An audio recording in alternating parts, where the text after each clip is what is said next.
По отношение на политиката мога да кажа, че ме привлича каузата да мога да помогна на хората, да помогна на хората от Монтана, от община Берковица в днешния ден по-подчертано, тъй като днес е този хубав празник за децата и техните родители и близки, разбира се, цветята под ком, това са децата на Берковица. А всъщност мисля, че в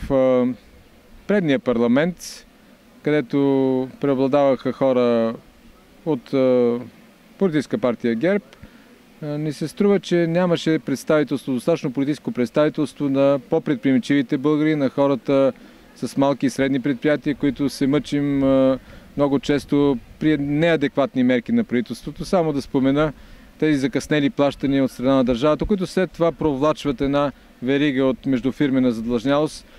Разбира се, не е без значение, ако има една стабилна икономика, за която ние в лидер, с номер 25 бюлетината и заедно, разбира се, с национален идеал за единство, с българска нова демокрация,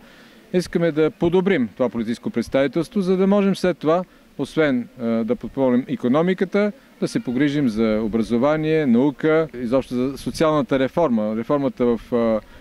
социалната област, където много от хората изнемогват, особено нашите по-възрастни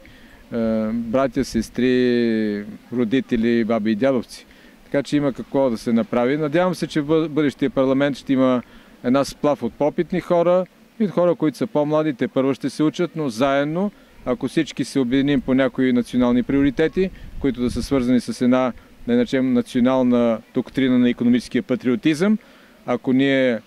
успяваме, както и до сега, да създаваме работни места, защото в Лидер сме доказали, че можем да създаваме работни места, след това въз основа на тези повече работни места да увеличим доходите на хората, оттам да увеличим, разбира се, това, което влагаме, внасяме в държавата като данъци и оттам вече да има повече и за наука, и за образование, и за пенсии, разбира се, без да пренебрегваме